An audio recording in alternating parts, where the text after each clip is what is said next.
Welcome back, everybody. Welcome back. Tuesday over with. On the hump day. Middle of the week, man. I hope that your Mondays and Tuesdays was blessed, man. We're just pushing through the week. How you guys doing? How's everybody doing, man? Spot check. How's your mental state? If it's out of control, man, reel it back in. Get control of yourself. Center yourself. Focus. We're almost through the week, man. We're pushing through.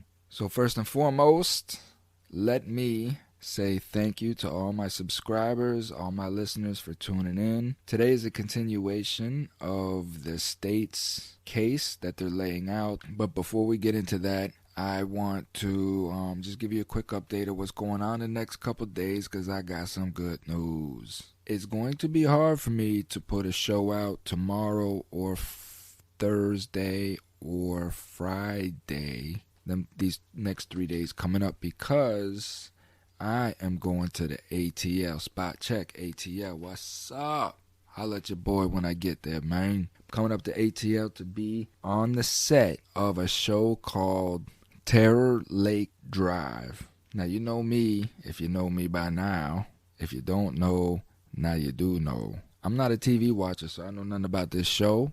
I don't know nothing about Ozark that I was on and several others, but listen, man, I'm trying to work my way up the ranks, man. Right now they got me in the backdrop, but it's first backdrop, which means that I'm right in the camera next to the big peeps. I be whispering in there, man, shoot me some lines, man. Come on, man, shoot me some lines. But that's it. So I'll be going up to ATL for the next couple of days, man. I'm getting ready to dip out of here as soon as I get done with this recording and get it online for you guys. So keep a lookout for me, man. If you watch the show, Terror Lake Drive. I don't even know what channel this is on, man. I'm telling you, I don't know nothing about these people's TV. And you know how Hollywood is, man. They're all in my business. So I don't want to say too much about nothing. I'm just giving you guys the deal of where I'm going to be at. I know my YouTube channel's slipping a little bit. I haven't been able to put out episodes over there either. But I have been taking interviews. So I do need to get these things edited and get them out as well. But I'm busy trying to survive, man. I'm grinding. I barely got food on my plate. So I gotta put food on my plate. And still bring you guys the news, man, of what's going on. Still try to unite America. Still try to bring us strong. And still just try to, give the tempo of what's going on in the streets, man, So it's all about education. It's all about erasing stigma. Here on the Thomas Free Me TV and podcast show. So, getting into the day, man. And, and who wants to watch TV? Honestly, like, who wants to watch fictional TV when we have real life? Honestly, today was a show banger, man. I was intrigued the whole day through. On today's trial, man, it was tense. There was a lot of thickness in the courtroom, a lot of hostility. It's starting to get thick because, like I said yesterday, the prosecution had a what? Then people had to come in and step up today. They had to change something up, man, and guess what? If you listen to the kid, you'll see I was right. What did I say from the beginning? You can go back and play episode 1 of the Arbery trial, and I will let you know then. These people have everything in the bag. The state has everything in the bag. All they got to do is sit back, Linda, sit back, and let the evidence work itself. Let these people, right, these 3 mongrels, try to explain the mess. Now, see, this is why it is very important. Every attorney will tell you it's very important to keep your mouth shh. Keep your mouth shut, man. When you know that you committed a crime, whether you feel that you're guilty or innocent, shh. Don't say anything to anybody. Because what unfolded today is the mountain that this defense team has to climb and get over, all because the daddy, Mr. Greg McMichaels, one of the mix. It's always the mix. So the daddy, right, told everybody he came in contact. I mean, this dude would not shut the hell up. The officer that I'm getting ready to tell you about couldn't even interrogate him because he was running his mouth to so many people. People are coming up out of the blue. This is a crime scene. This is a murder. This is what's so disgusting, and what's unfolding about the trial is the callousness and concern towards Ahmaud Arbery at all. There was none. Zero zilch. So now getting into the testimony of Officer Brenda Berry. He was the third responder to the scene. Now, he testified that he was actually sick that day. This was his second day on the job. He was an officer in some past life, different experiences. He does have training. But however, for this county, I believe this was his second stint with the county. Coming back, this was his second day on the job. He did not have enough in to accrue any sick time, so he was sick this day. He was out doing his rounds. He heard come across the radio, shots fired, and reported to the scene. His primary focus and task at the scene was to question Greg McMichaels. Again, I must say that Officer Brendan Berry is the first witness on the stand, and I feel that the most detrimental to the defense team. But the first officer on the stand to really just come up and, as far as I could tell, report the facts of what happened that day. I don't think he had anything to cover up. There was a couple of mistakes that possibly he could have made, but again, the scene is chaotic, so I understand these little mistakes that he made, which we can get into, but for the most part, he seemed very sincere, and he seemed like he didn't have anything that he was covering up. Remember, the first witnesses were the first ones to arrive on the scene, and there was the whole wanting to understand what happened. What happened that these guys were not contained, these three defendants? How come they weren't contained? How come they weren't in handcuffs? How come, one of them was allowed to go home? The world wants to know these questions, and it's unfolding in front of us. I do not believe that Brenda Berry had any part in that. He was just showing up and taking orders because he was not first on the scene, so he's just there to help out, and his task was to interview Greg McMichael. So in this process, he's describing the chaotic scene. He's describing how there's people all over. Nobody's contained. The people are just walking up, talking to each other freely, as we discussed in yesterday's episode. It's just there was no scene integrity. There was no control. It was just a nonchalant cleanup, as if whatever the McMichael said was believed, and it was self-defense. And you got Greg McMichael running around telling everybody that Ahmaud Arbery trying to wrestle the shotgun away from his son, and how his son had to shoot him in self-defense, and it was just a complete fuck off.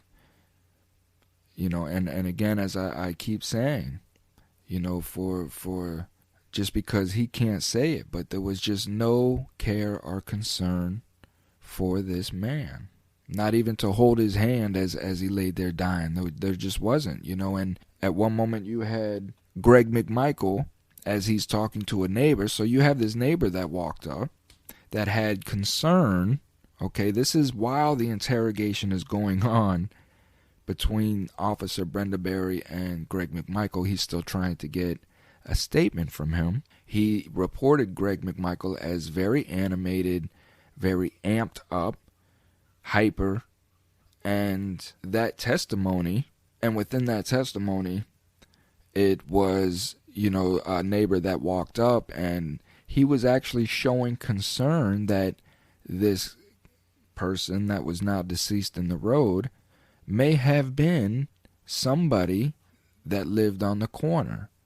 So now there's an individual that lives on the corner that this neighbor thought may have been the individual that was laying in the road, and he was showing concern. He wanted to come and ask Greg during the middle of a statement of a murder, what happened, and Greg obliged and let him know absolutely what happened from his perspective.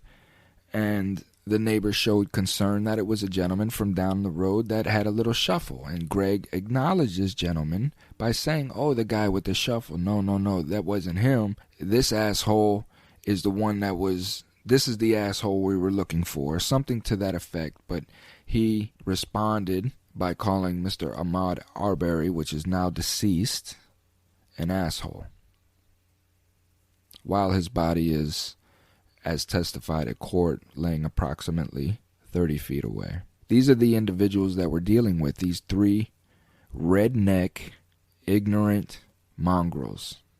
They're animals. The same mentality that they have towards black people, that black people are savages and animals and ignorant, that they are that. And this is why they hate black people, because in their mind, black people are an image of what they know that they are. Officer Brenda Berry was, I believe, I think it was a death blow to the defense, because it showed Greg McMichael as a pure racist. There was a moment where the defense was trying to get Mr. McMichael's license plate withheld from being introduced as evidence.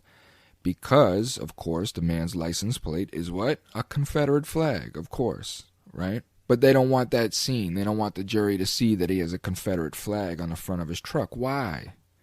Why? Because he's going to be looked upon as a racist? The man's driving around with it on his truck for the world to see. And that's exactly how the judge responded. You have it on your truck for the world to see. Why are you not wanting to show it to the jury now? And he overruled it, and it got shown to the jury, as it should, because that's case in point. And it got real sloppy. You know, the defense team got real sloppy. Greg McMichael's attorney got real sloppy. Well, let me rephrase that. Because there was a moment where the judge, we had to take a break midday, because Greg McMichael, I keep wanting to call this guy Randy McMichael. Who the hell is Randy McMichael? I know that damn name. I'm going to have to Google that and see who the hell Randy, because every time I want to call this schmuck by his name, I keep wanting to call Randy McMichael. Who the hell? I'm going to ask that. That's going to be the question. That's going to be the question for the conversation. Who the hell is Randy McMichael? So anyhow, there was definitely a lot of chess play, intense chess play between both sides, between the state and the defense. The prosecutor definitely got a lot of one-ups. Again, as I keep telling you guys, look at the power that the prosecutor has within the courtroom. Just watch the whole scope of how everything unfolds within the courtroom and how much the prosecutor leads that way. So with that being said, they ruled the day. They really stepped up. Today. So to sum up, the Brenda Berry testimony is really that it just showed that these guys it was a lynch party.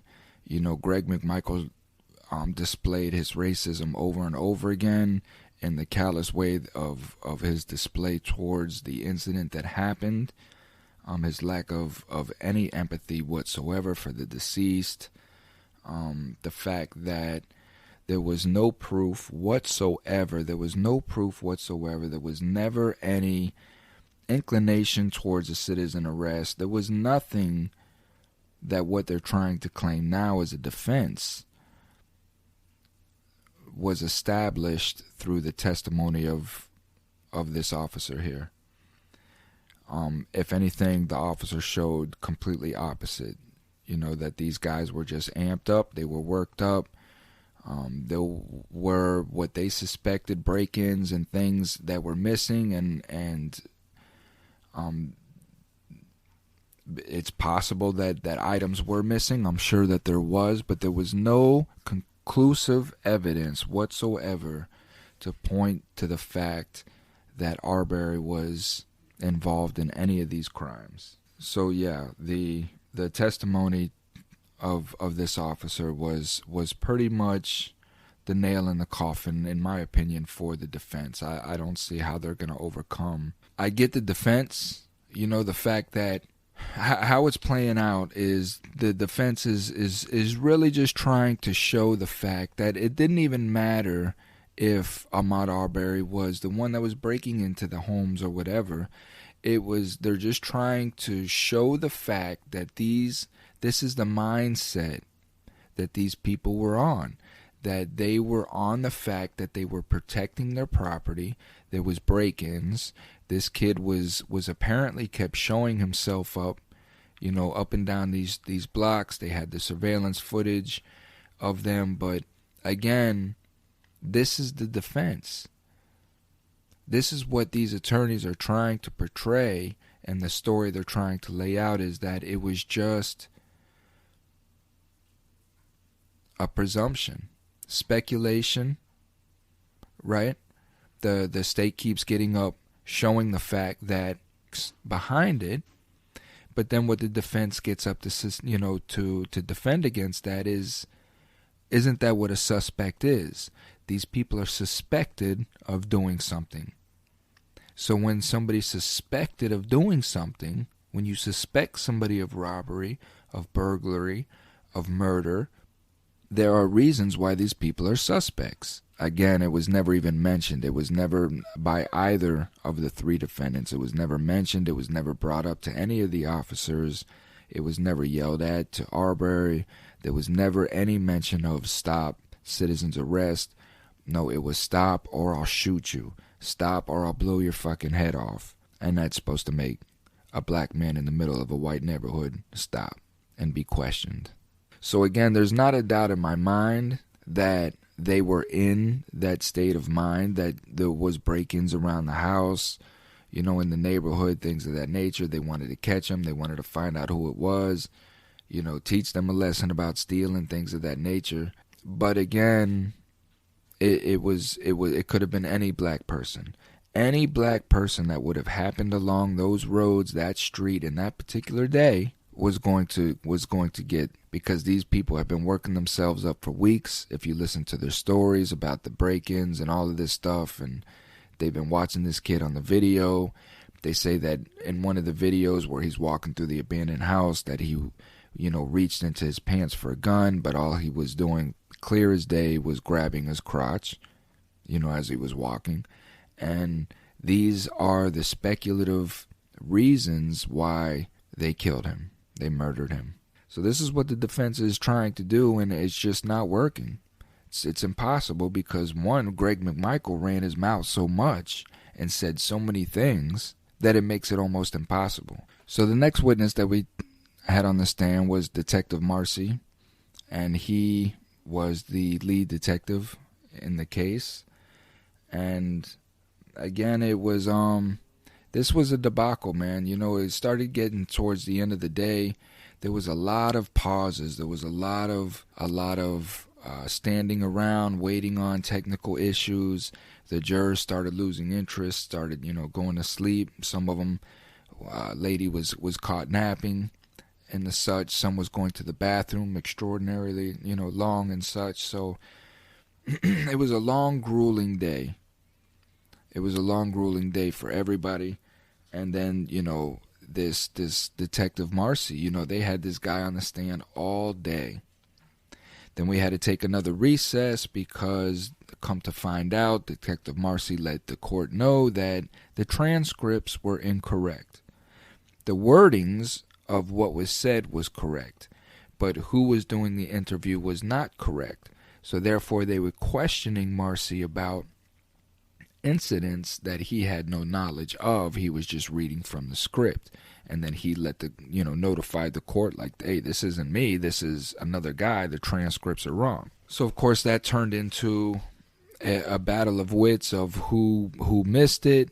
At the end of the day, all these attorneys in the room agreed that these transcripts were authenticized and correct. They all signed off on it, they all agreed to it, and it presented itself in court just to find out what? It's not accurate. So that's the type of day it was. It was long, it was grueling. Detective Marcy had a lot more insight into, again, the racism going on into the decision making of the killing of Ahmaud Arbery that day. The chess game started to get a lot more intense. And you just had, again, if you're in a courtroom, all of this is played for the jury. This is one thing that you guys have to understand. If you're watching the trial, everything that you see is a play on the jury. The way that the prosecutor scruffs her face at what the attorney's saying or doing, it's just all for the jury. It's a play. It is 100% a play, and it's a play between two sides. So the defense attorney, they're scribbling notes on a board big enough for the jury to see it, but they're acting like it's just them writing notes. So it's just these little things that each side tries to get in for the jury to sway the jury's mind. And it ended up catching up to, of course, again, it didn't catch up to the prosecutor. It caught up to the defense team. And this is what the judge said. The Superior Court. It is axiomatic that counsel show at least respect for what the court is doing. And what you just did shows a lack of respect for what the court is trying to do here, which is create an environment which is fair to all parties. I would suggest that you take a moment to think about that. I'm going to step off the bench because I found that, I'll just call it rude. All right? I have tolerated a number of things in the courtroom, including, flip charts, writing in the middle of, the jury gets distracted when you were doing the flip charts here, jumping up and moving the boards. I would suggest that you temper some of that very quickly because it will not be tolerated in this court. And I will leave it at that. I do not need an explanation. I do not need an apology. None of that. But I would suggest that we take a moment and think about the way that you're reacting to the court's instructions and rulings. We're in recess. Thank you. So this is what's been going on, and the judge has really been letting it slide. Again, as I said, as much as possible, but he had the favor is always going to go to the prosecutor. So this was directed at Greg McMichael's attorney because he kept bringing out flip charts, and he's the guy. I don't want to say that the guy was a clown. That's the image that he was given. Maybe he was trying to gain sympathy from the jury, and he was doing these things purposely. I have no idea what the strategy was, but again, it didn't look good on him. And the court's instructions was what he was doing was not allowed. He wasn't allowed to bring these big flip charts where, people have to break their neck to look around, and it's just too distracting. Yet he's doing it. And then while the prosecution is talking, this attorney's over there shuffling and doing things, and he's causing distractions on purpose. Again, these are all mind tricks. They're all games played for the jury. But sometimes they backfire on you. They give you an appearance that you may not be looking for. So at this point, what do they have to lose? It's not like it's a close battle. This is a David and Goliath. Greg McMichael did so much damage running around talking to everybody and saying the things that he said that it's almost indisputable. They're trying to cover up the fact that these aren't racist pigs, but you can't, because they did everything except blatantly say that I'm a racist pig and I wanted this black man dead. But they pretty much said it in so many other different ways. So that's it, man. It's getting high. It's getting intense. This was a huge score for the prosecuting team, for the state. And I honestly think, in my mind, that the jury's probably already gotten their mind wrapped up. I really honestly think that the judge does. And I'm kind of anxious to see how the judge is going to come down on these people, because the testimony is sick and it's bone-chilling. It really is. It really is, to listen to these people talk. And that's the mindset that we're trying to eradicate. That's the mindset I'm trying to eradicate here on the Thomas Framey Podcast Show. We do that with education. We do that with love. And we do that by erasing stigma. So, again, you guys, I'll be out of touch here shortly. I'll still be, on my social media doing my things. I'll be taking some pictures. But I'm going to go up here and smash this part, man, and hopefully move on to a bigger piece, man. So until then, You guys take care of yourselves. Stay blessed. Stay out your emotions. Stay one. Be your best self. Peace. I'm out.